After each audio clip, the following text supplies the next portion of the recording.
Hey, you beautiful cricket fans out there. Good morning. आज हम 32वें match IPL 2025 का discussion करने के लिए इकट्ठे हुए हैं। 32वां मैच कल खेला गया था 16 अप्रैल को between Delhi Capitals and RR. ये बहुत ही इंटरेस्टिंग आईपीएल रहा है। अभी तक क्या क्या नहीं देखा है हमने 246 चेस होते हुए देखे हैं, 9 बॉल रहते हुए। हमने 103 भी डिफेंड होते हुए देखा है।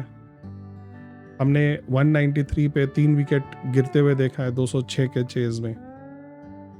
और जो कुछ बचा हुआ था, केवल एक ही चीज़ बचा हुआ था, वो था एक टाई मैच देखना, जो कल देख लिया हमने। बहुत ही इंटरेस्टिंग मैच था। और दिल्ली कैपिटल्स ने वो मैच सुपर ओवर में जीता और बहुत ही अच्छा मैच हुआ ये। दिल्ली अब पहले नंबर की टीम बन गई है 6 में से 5 मैच जीत के। और राजस्थान के 2 विक्ट्री 7 मैचेस, उनका परफॉर्मेंस बहुत ही ऑर्डिनरी रहा है इस साल। तो डिस्कशन करते हैं डिटेल में। कल का मैच स्टार्ट हुआ और जेक फ्रेजर मगर्क का एक और फेलियर आया। हाउएवर इस बार उसने बहुत ही अच्छी ओपनिंग पार्टनरशिप की थी अभिषेक पोरेल के साथ, जो उनके ओपनिंग पार्टनर थे। और दोनों ने करीब 2-2.5 ओवर में 34 रन बना लिए थे। पिछले मैच के हीरो करुण नायर आए नंबर 3 पे, जो एक्सपेक्टेड था, पर करुण रन नहीं बना पाए और रन आउट हो गए। फिर आते हैं केएल राहुल और एक पार्टनरशिप करते हैं अभिषेक पोरेल के साथ, जो करीब 10 ओवर में 63 रनों की पार्टनरशिप थी। 3 ओवर के तीसरे ओवर की दूसरी गेंद में शायद आए थे वो, और 12वें ओवर की सेकेंड लास्ट 5वीं गेंद में आउट होते हैं। स्कोर 97 था, यानी केवल 63 रन बने कुल 10 ओवर में।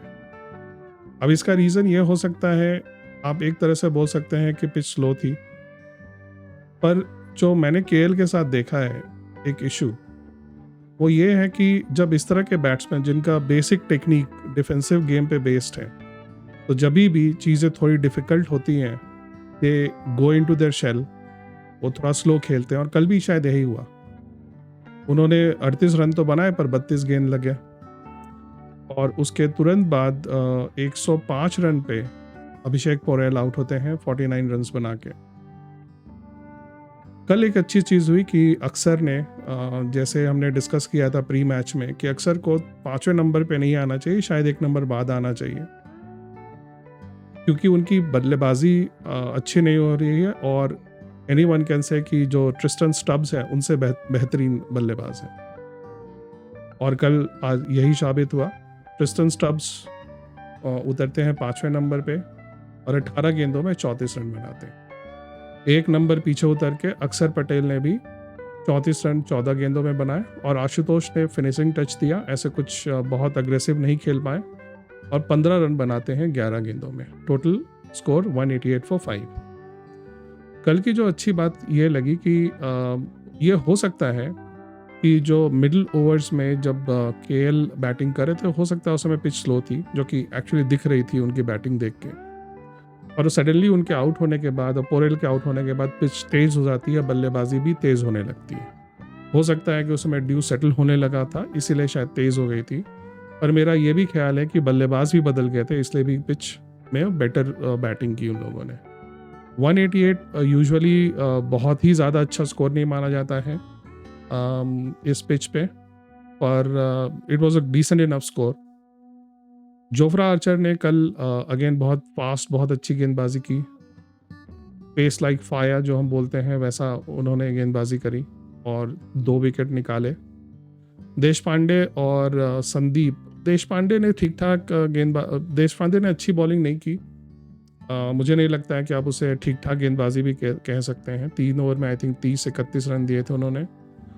और संदीप के पहले 3 ओवर अच्छे थे। संदीप एक बहुत ही इंटरेस्टिंग बॉलर है, मुझे लगते हैं, जिनकी स्पीड बहुत कम है, बट बाकी जो स्किल्स है इतनी इम्प्रूव्ड है उनकी, एक्यूरेट इतने हैं, बॉल को दोनों तरफ स्विंग कराते हैं नए गेंद से। फ्लोर बॉल अच्छी है, यॉर्कर 125 पे भी यॉर्कर डाल देते हैं लास्ट में। तो वो एक ऑलराउंड बॉलर बन चुके हैं इतने साल डोमेस्टिक क्रिकेट खेल के, और उसी का नतीजा ये हुआ कि उनके पहले 3 ओवर तो काफ़ी अच्छे थे, और जो चौथा ओवर उन्होंने डाला उसमें आई थिंक 16-17 रन बने, जो 20वां ओवर था, and I think that was the deciding factor. तो ये फास्ट बॉलर्स की परफॉर्मेंस है, और दोनों स्पिनर्स हसरंगा और तीक्ष्णा, दोनों श्रीलंकन स्पिनर्स जो हैं, उन दोनों ने एक एक विकेट निकाला और 40-38 रन ऐसे दिए। तो कुल स्कोर 188 फॉर 5। इसके बाद उतरती है आपकी राजस्थान की टीम, और जैसा हमने बहुत बार डिस्कस किया है कि एक बार यशस्वी जायसवाल जैसा प्लेयर जब वो फॉर्म में आता है तो लगातार वो स्कोर करना शुरू करता है, और यशस्वी ने ऐसा ही किया।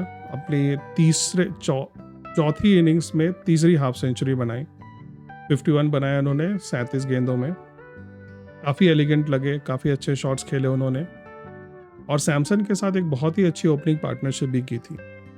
सैमसन अनफॉर्चुनेट रहे, उनको कुछ इंजरी प्रॉब्लम हो गया, जिसके कारण वो 31 रन बना के रिटायर्ड हर्ट हुए। और सरप्राइजिंगली पराग को उन्होंने नंबर 3 पे भेजा। यूजुअली राणा नंबर 3 पे आते हैं, पर शायद लेफ्ट राइट कॉम्बिनेशन को मेंटेन करने के लिए उन्होंने पराग को भेजा। और कल एक बहुत ही इंटरेस्टिंग चीज़ भी हुई, पराग का बैट का साइज़ को टेस्ट किया गया, और उस साइज़ में उनका जो बैट है उसमें कुछ स्टैंडर्ड्स के विरुद्ध माना गया, और उनको बैट चेंज करना पड़ा था अपनी इनिंग्स में। शायद वो रीज़न था या जो भी था, या उनका बैटिंग ऑर्डर भी चेंज किया गया था, तो उन्होंने कुछ खास रन नहीं बनाए, केवल 8 रन बनाए 11 गेंदों में, जल्दी आउट हो गए। नीतीश राणा का ये सेकेंड हाफ सेंचुरी ये सीज़न का, अच्छे 50 रन बनाए केवल 28 गेंदों में 2 छक्कों के साथ, तो उनकी पारी डिसेंट रही। और उनका साथ दिया जुरेल ने, जो 26 बनाए 17 गेंदों पे।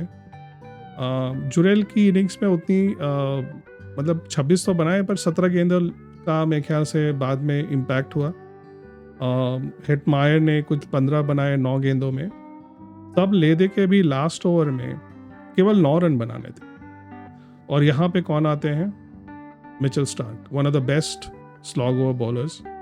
जब उनका दिन होता है तो उन्हें मारना आसान नहीं होता, और कल उनका दिन था। आखिरी ओवर में केवल 8 रन दिए उन्होंने, ना एक चौका ना एक छक्का, और बल्लेबाज पूरी तरह से स्ट्रगल करते रहे। और लास्ट में उस ओवर ख़त्म होते होते आरआर की टीम केवल 188 रन बना सकी, और स्कोर टाई हो गया। स्टार्क ने तो अच्छी गेंदबाजी की थी। मुकेश ने 3 ओवर में 30 रन दिए, कोई विकेट नहीं। मोहित शर्मा का ये सीज़न अच्छा नहीं जा रहा है। छठे मैच में उन्होंने फिर करीब करीब 40 रन दिए 4 ओवरों में, पर कोई विकेट नहीं मिला उन्हें। और आई थिंक इस साल विकेट टेकिंग एबिलिटी उनकी काफ़ी खासी हैम्पर हुई है, और पूरे सीज़न में केवल 2 विकेट लिया है उन्होंने। कल अक्सर ने अपना खाता खोला और 23 रन देके 1 विकेट निकाले। पूरे सीज़न में उन्होंने बॉलिंग कम की है, उन्हें शायद कुछ चोट का इशू है, बट ओवरऑल कल उनका पहला विकेट था सीज़न का। अच्छी खासी उन्होंने गेंदबाजी की। कुलदीप ने 33 रन देकर 1 विकेट लिए। जनरली गेंदबाजी अच्छी की उन्होंने, कुछ फुल टॉसेस गए, बट ओवरऑल ठीक ही था। और ट्रिस्टन स्टब्स ने 1 ओवर, और सरप्राइजिंगली जो निगम है, जो इतनी अच्छी गेंदबाजी कर रहे हैं पूरे सीजन में, उन्हें केवल 1 ओवर दिया गया। Another surprise. इसके बाद स्टार्ट होता है आपका सुपर ओवर। पहले आरआर आती है और 10 रन पे अपने दोनों विकेट निकाल देती है, और दोनों रन आउट होते हैं। तो मतलब बहुत ही सरप्राइजिंग था। उन्होंने हेटमायर और पराग के साथ ओपनिंग की, कोई रीज़न पता नहीं चला। दोनों ने 1-1 चौके मारे, और फिर पहले पराग रन आउट होते हैं, और उसके बाद फिर जायसवाल रन आउट होते हैं। आई थिंक लास्ट के 2 बॉल बचे हुए थे, तो कोई ख़ास चैलेंज दिया नहीं उन्होंने। और दिल्ली ने भेजा ट्रिस्टन स्टब्स, जो बहुत अच्छा खेल रहे हैं सीज़न में, और उनके साथ उतरे थे केएल राहुल। तो केएल राहुल बेहतरीन फॉर्म में हैं, इनिंग्स में अच्छा खेल भी चुके थे। उन्होंने 1 छक्का मारा, सिंगल लिया, और तीसरी गेंद में ट्रिस्टन स्टब्स ने संदीप शर्मा को छक्का मार के मैच क्लोज कर दिया। बहुत ही बेहतरीन मैच था, काफ़ी टाइट फिनिश था और इसमें कोई विनर नहीं, आई थिंक क्रिकेट एक विनर है और बहुत ही अच्छा लगता है जब ऐसे मैच देखते हैं, लास्ट बॉल तक आपको रोक पाते हैं। और दिल्ली का ये सीज़न बहुत अच्छा चल रहा है, they are responding very well to the new captain Akshar Patel और उम्मीद है कि ये आगे भी जारी रहेगा। तो आज के लिए बस इतना ही। दोनों टीमों में मुझे कुछ ऐसा नहीं लग रहा है कि किसी को कुछ मेजर चेंजेस की ज़रूरत है, पर जैसे मैंने प्री मैच में भी कवर किया था कि मोहित शर्मा, मुझे लग रहा है कि ये एक पोजीशन है जो कि खतरे से खाली नहीं है। वो पोजीशन में ना विकेट मिल रहा है ना रन जा रहा है, पर अभी तक हमने जो देखा है ये टीम्स यूजुअली चेंजेस उतने करते नहीं हैं। But let's see for the next match. That's it about for today. Thank you guys, bye bye, ताली हो।